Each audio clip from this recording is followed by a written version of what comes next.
Can logic prove the existence of God, or is it just a tool to make faith sound intellectual? Classical apologetics claims to offer rational arguments, but are they really grounded in reason or just smoke and mirrors? Welcome back to Answers from Genesis. I'm Jen, and as always, I'm joined by Alan Bondar. And today we're peeling back the layers of one of the most enduring methods of defending faith, classical apologetics. We've been talking about this for the last 2 weeks, and we're going to continue with this today. These arguments have been talked about for centuries and presented as logical proof for the existence of God. But do they actually hold water? So we've talked about cosmological and teleological, and we have transcendental, and we started on teleological. So today we are continuing in teleological. Just as a reminder, these are all loosely related to Alan's book, How to Kill God the Easy Way. You can find that link down below.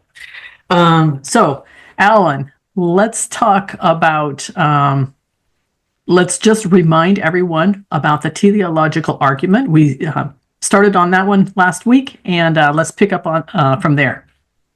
Sure. All right, so if I may, I'm just going to jump in to one of the most popular arguments for the teleological, one of the most popular analogies for the teleological argument. So it's the watch analogy, the watchmaker, right? Hold on. Okay. Just remind people, because, I don't know if everybody was here for last week's, but just remind them very briefly, what is the teleological argument? Because most people probably won't know that term. Oh, sure. In a nutshell, it's the argument from design. When you look around us, everything looks designed, therefore it demands a designer. And that designer, therefore, must be God. Okay. All right. Intelligent design, therefore God. Yeah.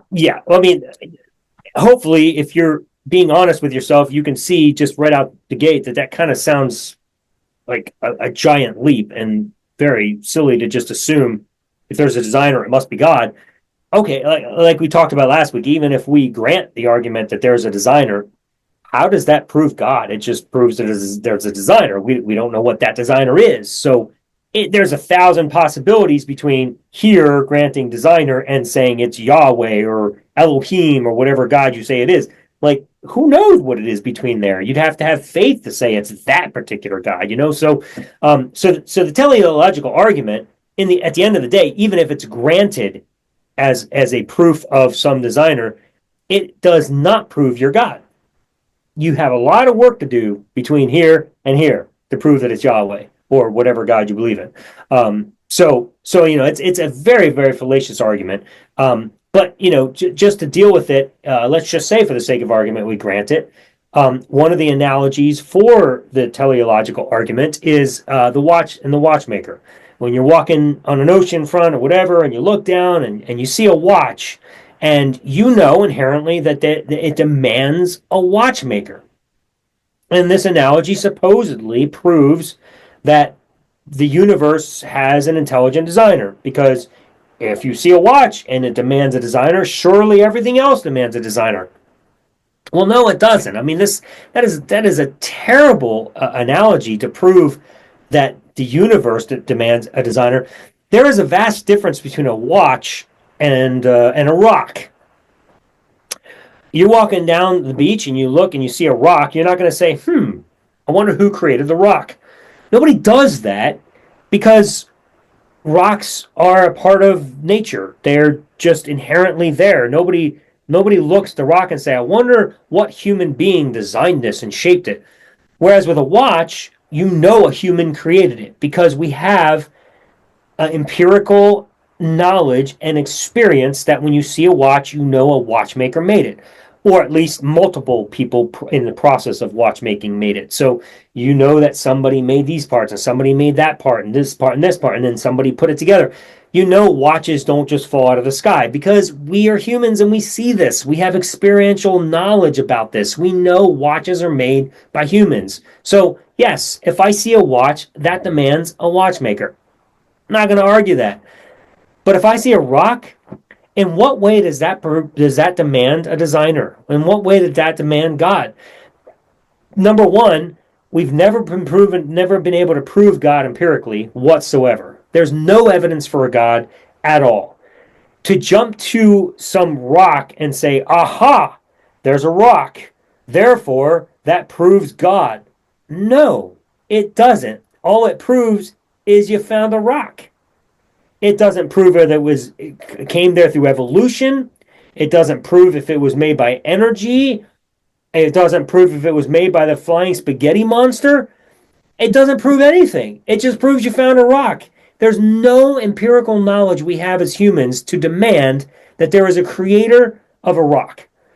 That's totally different than a watch. Entirely different. So the watch is complex, and the rock is not complex. So the watch has to be, humans are complex, and the rock is not complex, right? That's the argument that they're saying, right?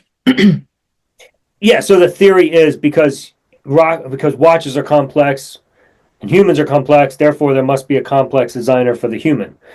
Okay, well, let's grant that argument for a second. And let's say that you have proven unequivocally that God exists and has created the human because the human demands a creator, it demands a designer.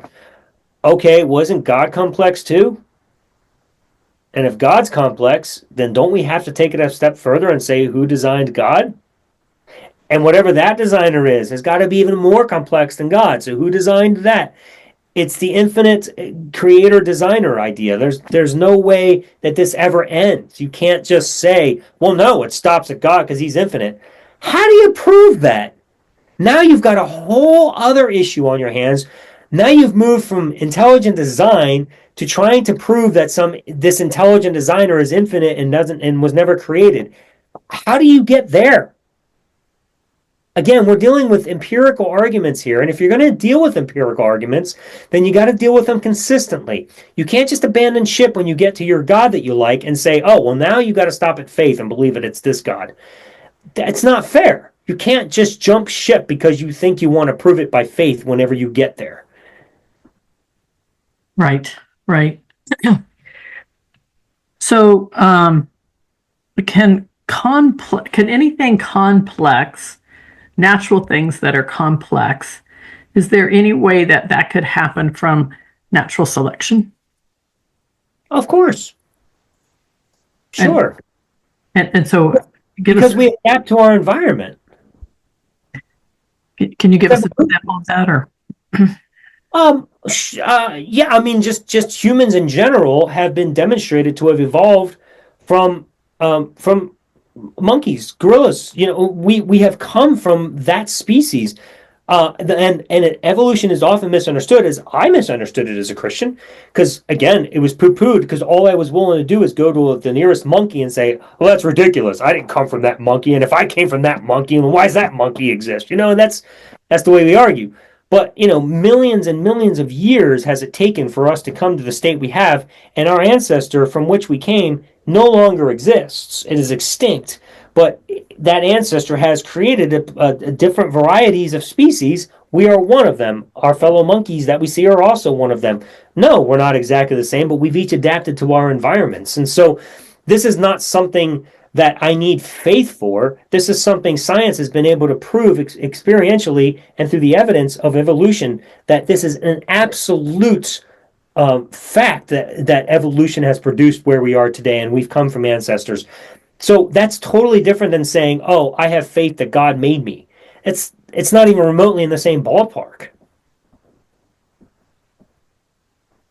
So do you think that would be, since we're part of our audience, target audience here is Christians, part of them are people who are going through deconstruction, and part of them are people who are already, outside of Christianity. But do you think that would be a persuasive argument for Christians who don't believe in evolution? I don't think any argument is going to be persuasive to a Christian until the brainwashing is removed. True. So you're not going to consider anything we're saying here in this moment until all of that stuff that blinds you from considering these things is gone. That's why I wrote my book, Jen. It's an approach that takes you through that process and eliminates the brainwashing so that it opens your mind to these possibilities. So, yes, if you're willing as a Christian to read my book, at that point, you probably will consider these possibilities. But until then, it's unlikely because you can't see anything but God. It's not an option for you. Right. Sometimes I try to think about how can I explain these things in a way that makes it easier to understand it. And this is just something that has helped me. I don't know, hopefully it will help others, but I just think about dogs and cats. And I think about all of the different breeds of dogs, particularly, that we have in today's world, and the breeds of dogs that we had when I was a little girl. And so that's not too long, without telling the whole world how old I am. It's not too long ago that we have gone from a few breeds to a bunch of very, very, very specific breeds, and it didn't take very long to get there. And these are very, very different. The German Shepherd and the Chihuahua and the Golden Retriever. All of these different dogs. We didn't have nearly those number of breeds, nor that specificity. And so some of that was the breeders, right? That they're like, I like this trait, so I'm going to make sure that I'm having this particular trait have more babies. Part of it is that. But in the natural world, that's going to just happen naturally. And so when men and women are attracted to one another, when it happens naturally without the media telling you all kinds of things about who you should be attracted to, right?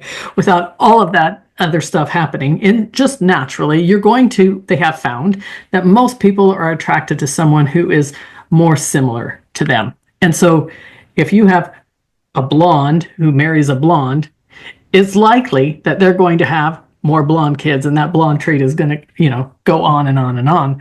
But so these are almost like natural selection, whereas we are selecting in our own mates what traits we want to perpetuate with our kids. Now, we don't think of it that way. We're not, this is not something that we're consciously doing, but it is a subconscious way of when we are choosing a mate when we're young. Both men and women do this, and that produces natural selection. And those traits are naturally, the stronger, more dominant traits are the ones that are growing stronger and stronger and stronger. And it's kind of like if there is some kind of a virus, and not a virus, a bacteria, and an antibiotic. And so that bacteria, if anybody's been paying attention for the last 50 years, as the antibiotics have gotten stronger and stronger and stronger, well, the bacteria have reacted to them. So the doctors, the scientists, thought that making that antibiotic stronger would overcome that bacteria, but that bacteria is like, oh, no, you're not. It's like, I'm going to get stronger than you. And then the doctors have to come up with a stronger antibiotic, and the bacteria is like, oh, no, you're not. But only the strongest ones are the ones who are surviving. The weakest bacteria, they're dying, right? This strong bacteria antibiotic is killing the weak bacteria. And the strongest bacteria, they're the ones, the survival of the fittest. This is what's happening in evolution, right? They're the ones who are surviving. And they're saying, I'm stronger than you. And they're on top again. And then we have to come up with something else. And so we are forever in this cycle right now. And anybody who's paid attention to that in the health world has seen this cycle over the last 50 years. That's very, very, very, very obvious. And so these are just a couple of examples of how natural process works, and survival of the fittest, and the evolutionary process and stuff like that. And we can see that even in our, we think about, when we talk about evolution happening over billions of years, but it doesn't necessarily have to be that way. It can be something that is happening right before our very eyes, and we can watch it. We can watch it happen. We talked a little bit about that at the end of our last episode. So the complexity I guess I have to go back. Let's do the antibiotics and the bacteria. Did God create these bacteria to get stronger every time man made a medicine to help people get better? Did God create those bacteria to actually come back and say, no, I'm going to defeat your medicine? Is that how God created those? Part of intelligent design, Jen. It must be. It must be. That was the intelligent design one. Yes, for every argument that something was good, was intelligently designed as good, you're going to find something that was intelligently designed very poorly. It's something to counter that makes life very difficult. Like I said, the eye issues. Like there's just so many problems with eyes, and bacteria is another example. You know, speaking of the eye issue, we brought it up in the last episode, and the complexity of the eye, and yet you had mentioned several eye problems that you have had, and one of the ideas that Christians will often bring in is the idea of, well, you have problems with your eyes because of sin, and so that could be because either Adam and Eve sinned, and for some reason that gives you bad eyes, right? Or then there's the other group of Christians who don't take the original sin approach, and it's because you sinned. And so when I was 10, the eye doctor said that I would be blind by the time I was 18. And I have had some pretty serious eye issues for my whole life. And thankfully, I'm not blind, but it was only because the doctors actually did something to help me not be blind, right? So I have to ask, what sin did I do that at 10 years old, the doctor said I would be blind? Now, mine's not the most extreme, but it's also not the most uncommon either, right? You have eye problems. I have eye problems. It's not uncommon to have eye problems. Right. Nope. So the and then you add to it the whole redemption idea. Like if Jesus died for our sins already, first of all, there's the whole problem. How come nothing got remedied when he died? But let's just assume that that's not something we consider. Let's just ignore that and say nothing gets remedied until we get resurrected in our new bodies. What are the new bodies going to be like? Like seriously, like everybody's going to be perfect. You're going to have perfect vision. Like maybe we'll have X-ray vision, for crying out loud, and then we're going to sin all the time because we'll see through people's clothing. Like seriously, like. And then like you're going to throw, like if you play sports, you'll throw the perfect pass, but then the interceptor is going to, receive, be able to defend it perfectly. Like who wins in that scenario, and if I have perfectly built body and I'm strong the way I'm supposed to be because sin has made my body deteriorate, but now I'm Superman, and I'm arm wrestling Schwarzenegger, who wins, me or him? Like, well, are we both equally strong? Like it's just, this stuff becomes absolutely absurd when you start to think about the concept of the perfect design. There is no such thing as a perfect design. That is a myth. It doesn't exist. It's silly to even, when you take it to its logical extent, you actually realize how silly it is. Well, if we go back to like any kind of analogies that we can come up with, that it just helps me to understand. So when I look at computers, again, over the course of all of our lifetimes, probably everybody who's listening to this, and we think about the first computers and the first computers that actually worked and that we could have in our home. And I remember in the 90s when I had, a computer in my home, and that was pretty amazing. And it did all kinds of stuff, and it was perfect. It was perfectly designed. But how much has it, how much has that gone through the process of evolutionary design, evolutionary transformation? If we just think about the smartphones and the computers and the iPads and all the technological stuff that we have now in the last 30 years, that first design was perfect, right? Yeah, right. Right. So innovation is always better than innovation. Let's just say that. Was Adam and Eve, were they really perfect? I remember when I did literally believe that they were perfect human beings and that they couldn't possibly get sick, and that they had nothing wrong with them, and their eyesight was perfect, and everything was perfect about them, and that each generation after that started getting sicker and sicker and weaker, which is actually the opposite of what actually happens Yeah, with dude, I gotta say, like, natural selection. I just gotta say, like, listen, man, if I'm in a garden with a naked woman I just met and she's perfect, the hell am I doing sinning first? I mean, do you really think that's going to be the first thing I go to as an apple? Doubtful.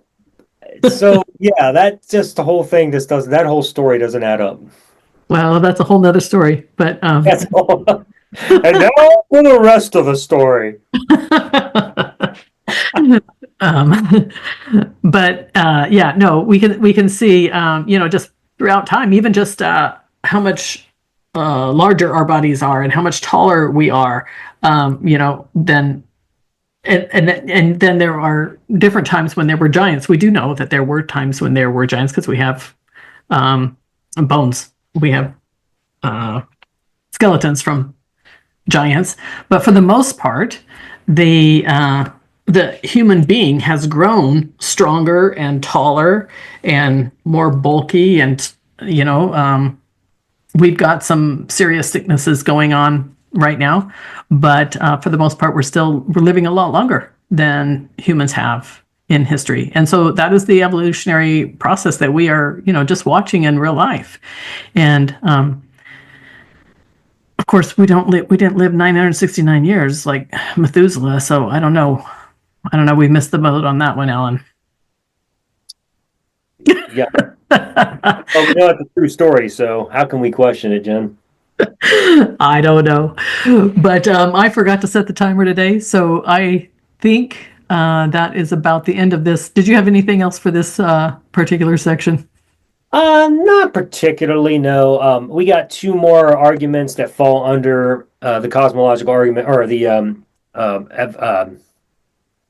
Jesus. What am I thinking of? What's the section we're in right now? My mind is blank. Jen, help me out. Teleological.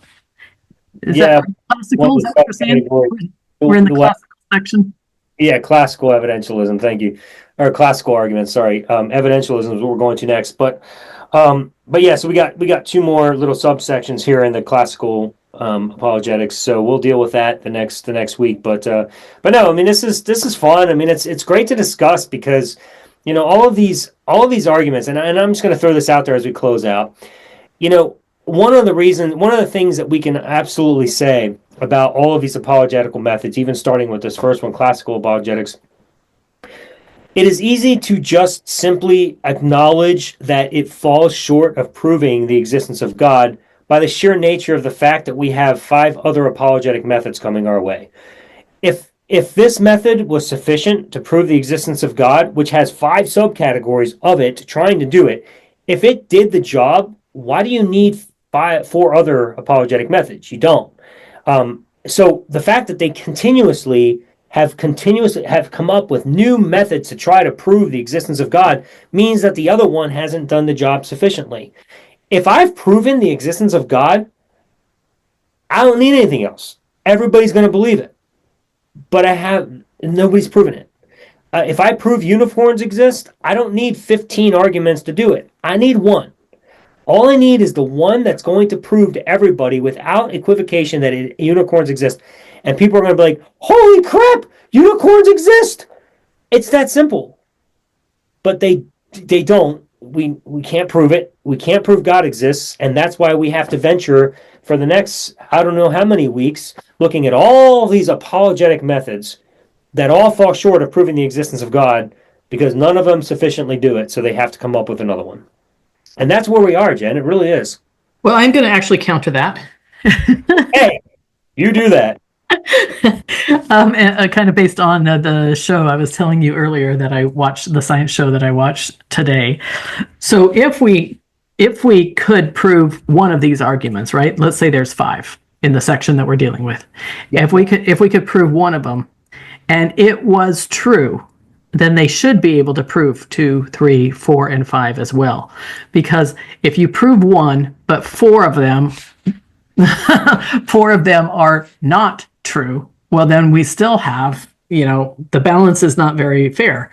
But when in the show I was watching about the Big Bang Theory today, it was that the first person who came up with this idea, the second person said, I'm going to prove you wrong.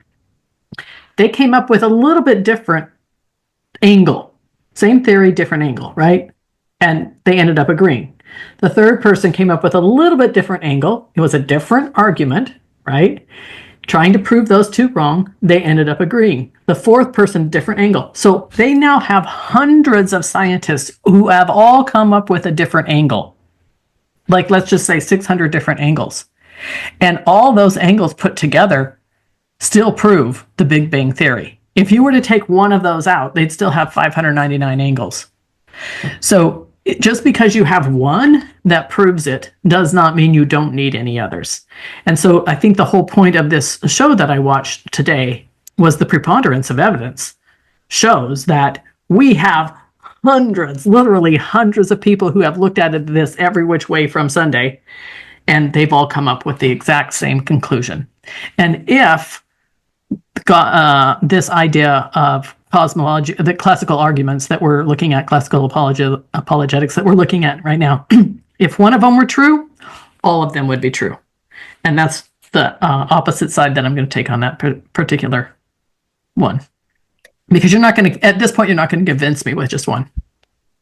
Well, I mean, I would be convinced if one actually was sufficient, and that I suppose I prefer the term sufficient and insufficient. Like, if there was a argument for whether it's the Big Bang Theory or God, if it was sufficient evidence for the case at hand, and it actually took you to the 100-yard line, it would be enough for me. But that would require an abundance of evidence. Well, of course it would, but you would actually have sufficient evidence. So if I have sufficient evidence, I'm going to believe something to be true if it's absolutely factually true.